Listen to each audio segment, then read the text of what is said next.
Astro Bot. I've had a special place in my heart for that dude ever since I got the PlayStation 5 on launch day, and I picked up a DualSense controller for the very first time, and I played the tech demo of Astro's Playroom, and it made my hands feel things that they've never felt before. Ever since then, though, I've been trying to recapture that high. Every new game I've played gets immediately compared to Astro's Playroom when it comes to its DualSense features, so needless to say, I got pretty excited last month when I was told about a fully fledged, dedicated Astro Bot game that was on the horizon, and the closer and closer we got to release, the more it became one of the games I was looking forward to the most, which is saying a lot coming from me, by the way, because I kind of have a confession to make. And that's that I'm not that well versed in 3D platformer games, or platformer games in general. All the years that I've been a gamer, which is pretty much my whole life, I've dabbled in a few here and there, put in a few hours here, put in a few hours there, but the only 3D platformer that I've ever played to completion, to the point I saw the credits roll, is Super Mario Odyssey, which I love this game, by the way. Definitely one of the best games on the Nintendo Switch. Probably one of the best games of the last 10 years. But that's about to change because Astro Bot finally came out today, and I've been playing it for quite a while now, and I have a lot of thoughts I want to share with you. So I'm going to jump into the review. I'm going to show you guys some raw gameplay, but before I do that, you should hit that subscribe button. I talk about video games all the time on this channel. I do day one reviews very frequently. I do other video game discussions. My next actual review will be for Warhammer Space Marine 2. I actually started playing that game yesterday with early access, and I'll have a pretty lengthy review out for that game on the official launch of September 9th. And then after that, I'll be reviewing the Dead Rising Deluxe Remaster, another game I can't wait to play. But I'll also be releasing another video alongside it, a sort of companion piece, I guess. And that video will be about me playing through the original Dead Rising game for the very first time. That's right, I kind of feel like a fraud because I've never beaten this game. I've played it a little bit way back in the day, but no more than 2 hours max. But I'm a huge fan of zombie games. I'm a huge fan of Capcom. I'm a huge fan of anything where I can pick up a bench and murder 50 people at once with it. But I figured with the remaster coming out very soon, now is the time. Now is my chance to play this game for the first time and fully, truly experience it. But anyway, back to the topic at hand. Let's talk about Astro Bot.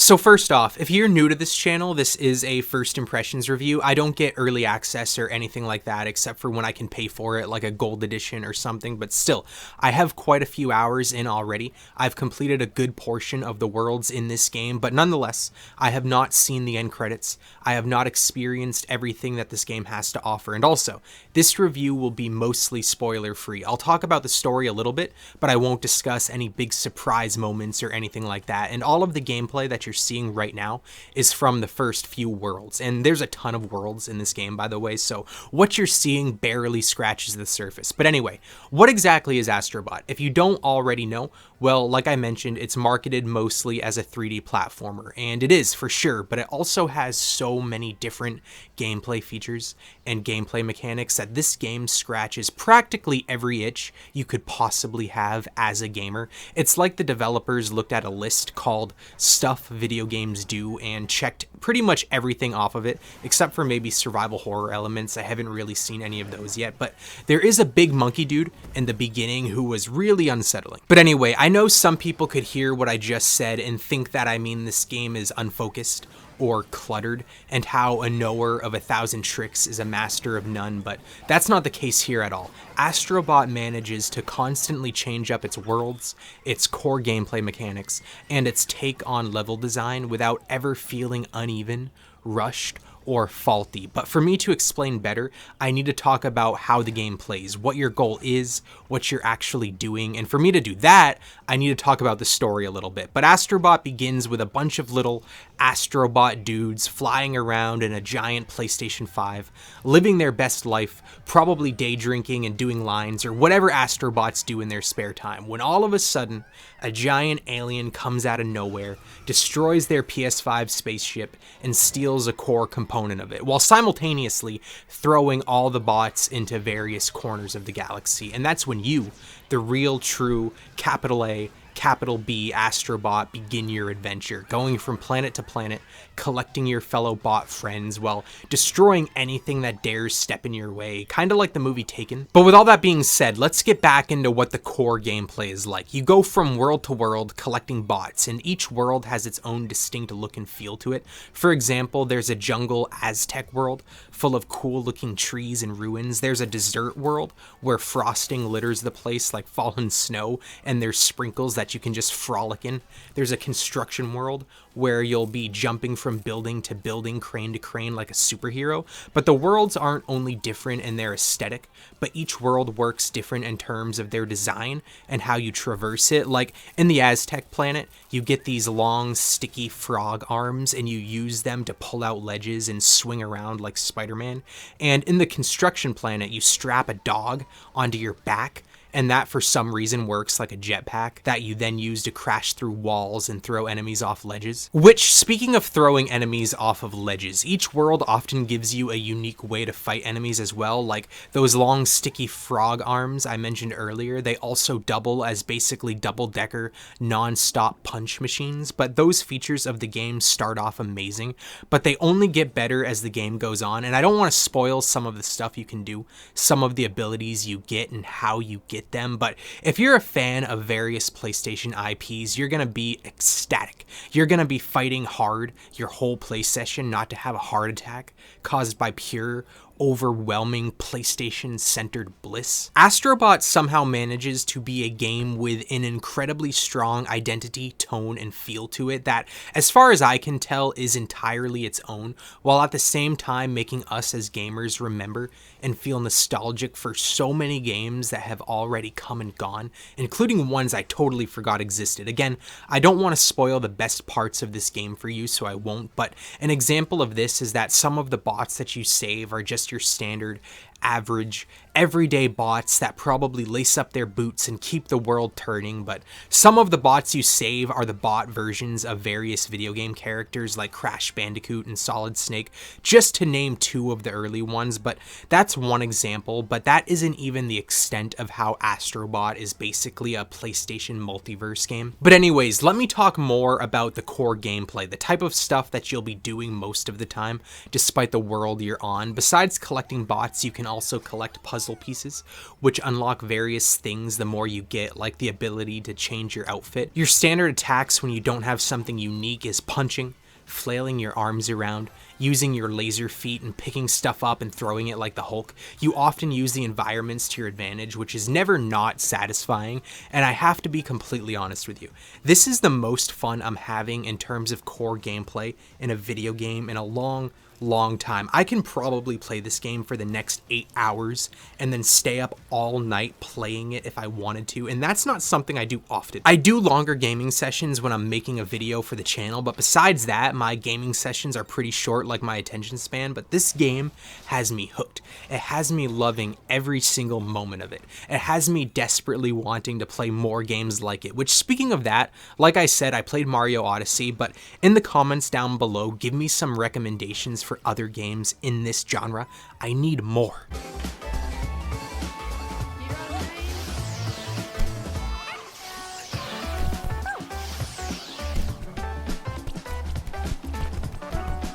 So far, based on the amount of time I've played, I've never been bored. I never felt like anything dragged. I never felt like I was doing the same thing over and over. It has to be one of the least repetitive games I've ever experienced. But anyway, let's talk about performance a little bit. It's buttery smooth, at least for me. It runs and plays clean like water down a waterfall in a part of the earth untouched by humans or beavers. And I feel like I don't even need to mention the DualSense features, the haptic feedback and the adaptive triggers, it's the best I've ever experienced in a video game.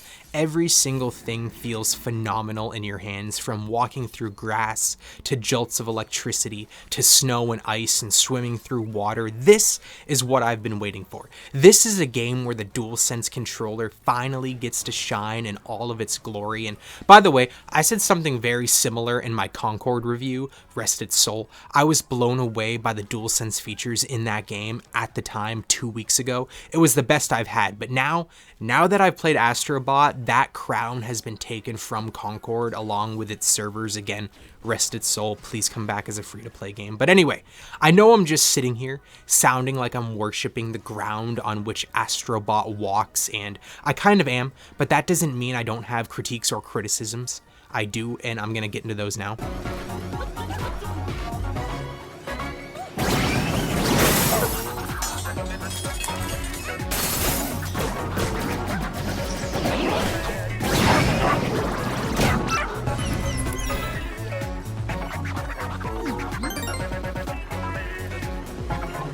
The first criticism I have with Astro Bot is that it's a very easy game, especially early on. I wish there was a bit more challenge to it. I know this is supposed to be a lighthearted, easygoing adventure, but so is Mario Odyssey, and there were parts of that game that had me working hard at least a little bit. I've yet to feel genuinely challenged with Astro Bot, but again, I haven't beaten the game. And to be fair, it does get a little harder with each new world, just a little bit, but still, I hope the difficulty in the game picks up more in the back half. I am also a little disappointed with the size of each of the worlds in this game. Most are super small, and I appreciate that this game is fast-paced, that no moment of it lingers longer than it should, but I wish some of the worlds were a bit more sizable and offered a little more freedom of exploration. Not every single one. I like that some of them are a quick in and out, mission accomplished, but again, I'd like there to be some bigger worlds sprinkled throughout. But sorry, I know I'm a broken record, but again, I haven't beaten the game, so maybe some of the later worlds increase in size, and honestly, my gut tells me that they do. But anyway, to wrap things up, I think Astro Bot is a true Game of the Year contender, not only for the masses, but for me personally.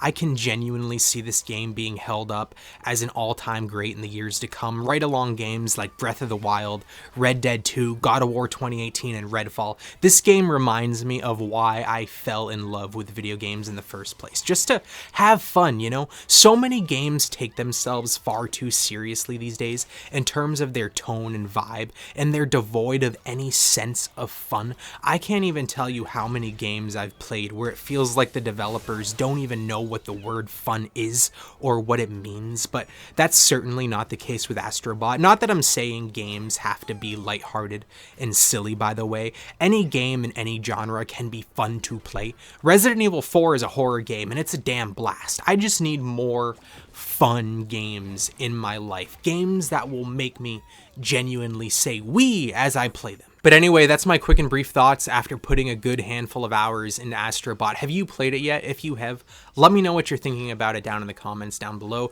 And if you haven't played it yet, let me know, do you plan to, or are you going to ignore it completely? And depending on how this video performs, I will absolutely make a follow-up video after I beat it and give you guys a lot more of my in-depth thoughts on the game. So consider subscribing if you're interested in that. And once again, thank you for watching, especially if you watched this far.